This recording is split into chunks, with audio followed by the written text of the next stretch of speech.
राधे राधे सभी मित्रों को हमारे YouTube चैनल में आप सभी का बहुत बहुत स्वागत है। प्रिय सज्जनों, अगेन कृष्ण पक्ष की उत्पत्ति एकादशी की कथा हम आपको श्रवण कराते हैं। आप प्रेम पूर्वक इस कथा को श्रवण करो। प्रिय सज्जनों, भगवान कृष्ण से 11 के व्रत का मातम सुनकर अर्जुन ने कहा, हे भगवान, मैं भी एकादशी का व्रत करना चाहता हूँ।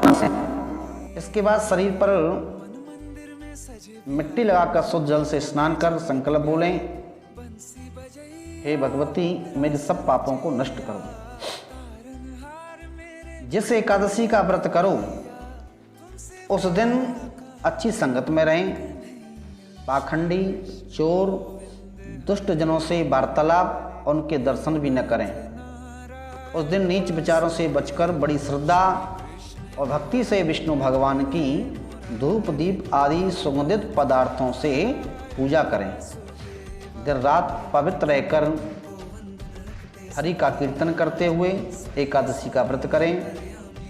द्वादशी के दिन ब्राह्मण भोजन कराएं, यथाशक्ति दान दें।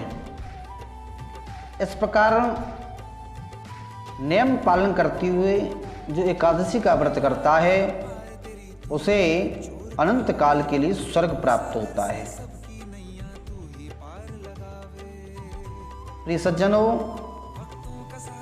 भगवान विष्णु के दर्शन करने तथा गाय देने आदि शुभ कर्मों से जो फल प्राप्त होता है उससे भी अधिक फल इस व्रत के करने से मिलता है। हे भगवान, आपकी बातों को सुनकर मुझे यह कुछ संदेह हो रहा है। अर्जुन ने भगवान कृष्ण से कहा, क्योंकि एकादशी का व्रत करने वालों को मैंने दुखी देखा है, सो इसका कारण बताइए। भगवान कृष्ण बोले, व्रत उपवास करने से शरीर निरोग रहता है। व्रत उपवास करने वालों को कभी दवा लेने की आवश्यकता नहीं होती है।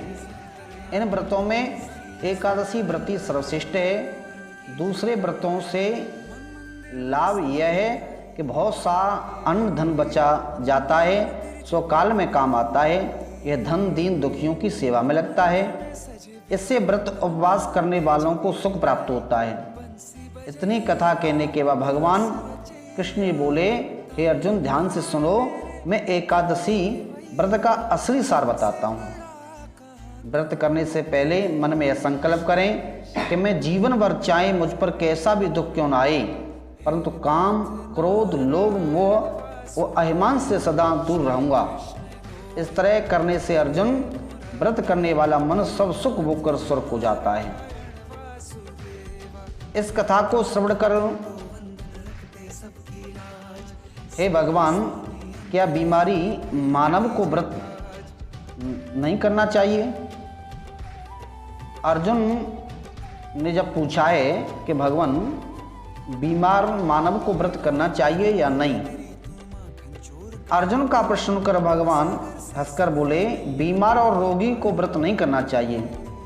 एकादशी का व्रत करने वाले जो घोर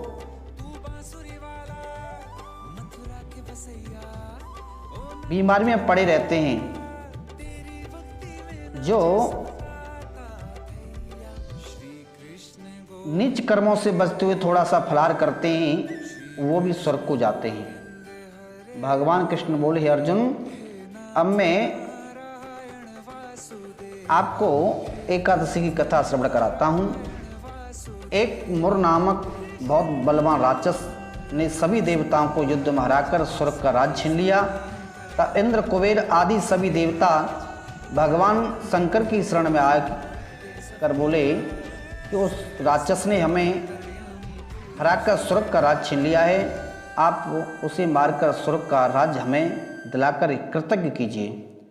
देवताओं के वचन सुनकर भगवान शंकर ने कहा, हे देवताओं, आप इसी समय भगवान विष्णु के पास जाओ और उनसे विनय करो, जिससे वो मुर राक्षस को मारकर आपका राज्य आपको दे देंगे। मैं अभी घोर तप कर रहा हूँ, इसलिए मैं तुम्हारी सहायता नहीं कर सकता। भगवान शंकर से निराश होकर सभी देवता क्षीर सागर में विष्णु भगवान के पास जाकर बोले, हे भगवान हमारी रक्षा कीजिए, हमें मुर नामक राक्षस ने हराकर हमारा राज्य छीन लिया है, आप उसका नाश करके हमारा राज्य हमको वापस दिलावें। देवताओं के दीन वचन सुनकर भगवान विष्णु बोले, हे देवताओं, मैं उस राक्षस को मारकर अवश्य तुम्हें स्वर्ग का राज्य दिलाऊंगा। इस प्रकार कथा सुनाते हुए भगवान श्री कृष्ण ने अर्जुन से कहा, हे अर्जुन, भगवान विष्णु और मुर राक्षस में घोर संग्राम हुआ। भगवान ने सोचा कि अगर एकादशी के दिन राक्षस को मारता हूँ तो देवता लोग दुखी होते हैं। वे इसी विचार में थे कि मुर राक्षस ने भगवान विष्णु पर भयंकर अस्त्र चलाई, जिससे घबराकर भगवान कैलाश की तरफ भागे। मुर राक्षस भी पीछे भागता हुआ आ रहा था। भगवान ने अपनी शक्ति से एक कन्या को प्रकट कर खड़ा कर दिया और स्वयं अंतर्ध्यान हो गई। जब मुर राक्षस कन्या के पास पहुंचा तो कन्या ने अपने शस्त्र से राक्षस का सिर धड़ से अलग कर दिया। राक्षस के मरने से देवता प्रसन्न हुए। उस देवी की अनेक रूप से स्तुतियां की। इसके बाद भगवान विष्णु ने प्रकट होकर देवी से कहा, हे देवी, आज से तुम्हारा नाम एकादशी है, क्योंकि तुमने अघैन एकादशी को प्रकट होकर मुर नामक राक्षस को मारा है। जो व्यक्ति श्रद्धा और भक्ति से तुम्हारी पूजा करेगा वह सांसारिक सुखों को भोगता हुआ अंत में विष्णु लोक को प्राप्त करेगा। यह कथा श्रवण करा के भगवान कृष्ण बोले, हे अर्जुन, इस प्रकार जो मनुष्य एकादशी का व्रत करता है वह सब दुखों से छूटकर सुखी रहते हुए अंत में स्वर्ग धाम को प्राप्त करता है।